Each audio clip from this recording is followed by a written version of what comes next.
27واں باب صلاح فہاد کی بیٹیاں۔ تب یوسف کے بیٹے منسی کی اولاد کے گھرانوں میں سے صلاح فہاد بن حفر بن جلاد بن مکیر بن منسی کی بیٹیاں، جن کے نام مہلا اور نوآح اور ہجلا اور ملکا اور ترزا ہیں، پاس آ کر خیمہ اجتماع کے دروازے پر موسیٰ اور الیعزر کاہن اور امیروں اور سب جماعت کے سامنے کھڑی ہوئیں اور کہنے لگیں کہ ہمارا باپ بیابان میں مرا، پر وہ ان لوگوں میں شامل نہ تھا جنہوں نے کورہ کے فریق سے مل کر خداوند کے خلاف سر اٹھایا تھا، بلکہ وہ اپنے گناہ میں مرا اور اس کے کوئی بیٹا نہ تھا۔ سو بیٹا نہ ہونے کے سبب سے ہمارے باپ کا نام اس کے گھرانے سے کیوں مٹنے پائے؟ اس لیے ہم کو بھی ہمارے باپ کے بھائیوں کے ساتھ حصہ دو۔ موسیٰ ان کے معاملے کو خداوند کے حضور لے گیا۔ خداوند نے موسیٰ سے کہا، صلاح فہاد کی بیٹیاں ٹھیک کہتی ہیں، تو ان کو ان کے باپ کے بھائیوں کے ساتھ ضرور ہی میراث کا حصہ دینا، یعنی ان کو ان کے باپ کی میراث ملے۔ اور بنی اسرائیل سے کہہ کہ اگر کوئی شخص مر جائے اور اس کا کوئی بیٹا نہ ہو تو اس کی میراث اس کی بیٹی کو دینا، اگر اس کی کوئی بیٹی بھی نہ ہو تو اس کے بھائیوں کو اس کی میراث دینا،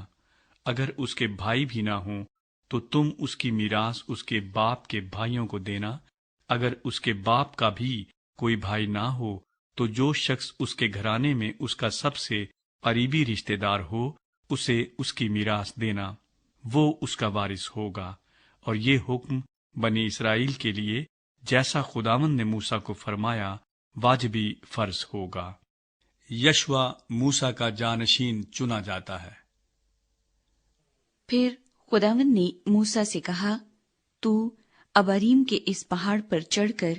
اس ملک کو جو میں نے بنی اسرائیل کو عنایت کیا ہے دیکھ لے، اور جب تو اسے دیکھ لے گا تو تو بھی اپنے لوگوں میں اپنے بھائی ہارون کی طرح جا ملے گا، کیونکہ دشت سین میں جب جماعت نے مجھ سے جھگڑا کیا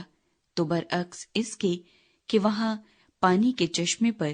تم دونوں ان کی آنکھوں کے سامنے میری تقدیس کرتے،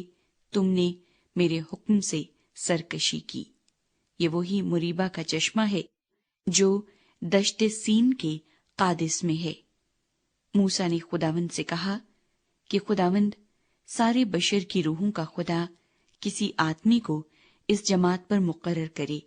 جس کی آمد و رفت ان کے روبرو ہو، اور وہ ان کو باہر لے جانے اور اندر لے آنے میں ان کا راہبر ہو، تاکہ خداوند کی جماعت ان بھیڑوں کی مانند نہ رہے جن کا کوئی چرواہا نہیں۔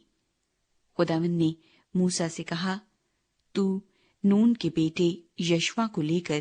اس پر اپنا ہاتھ رکھ، کیونکہ اس شخص میں روح ہے، اور اسے الیعزر کاہن اور ساری جماعت کے آگے کھڑا کر کے ان کی آنکھوں کے سامنے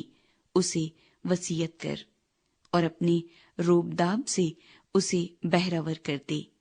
تاکہ بنی اسرائیل کی ساری جماعت اس کی فرمانبرداری کرے۔ وہ الیعزر کاہن کے آگے کھڑا ہوا کرے جو اس کی جانب سے خداوند کے حضور اوریم کا حکم دریافت کیا کرے گا، اسی کے کہنے سے وہ اور بنی اسرائیل کی ساری جماعت کے لوگ نکلا کریں، اور اسی کے کہنے سے لوٹا بھی کریں۔ سو موسیٰ نے خداوند کے حکم کے مطابق عمل کیا، اور اس نے یشوع کو لے کر اسے الیعزر کاہن اور ساری جماعت کے سامنے کھڑا کیا، اور اس نے اپنے ہاتھ اس پر رکھے، اور جیسا خداوند نے اس کو حکم دیا تھا اسے وصیت کی۔